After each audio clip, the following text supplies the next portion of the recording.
Hello everyone. Welcome back to our channel. Today I'll show you how to send a reminder email from your Gmail account. First, log into your Gmail account using your email address and password. Once signed in, click the Compose button on the left side to create a new email.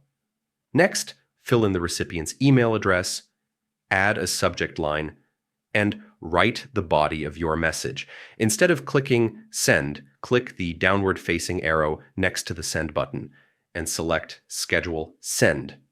Then choose Pick a date and time to decide when your reminder should be sent.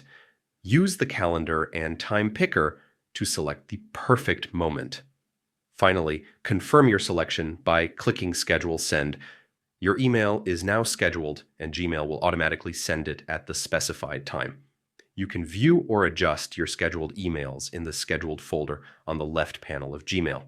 And that's it. Thanks for watching. Don't forget to subscribe to our channel, and I'll see you in the next video.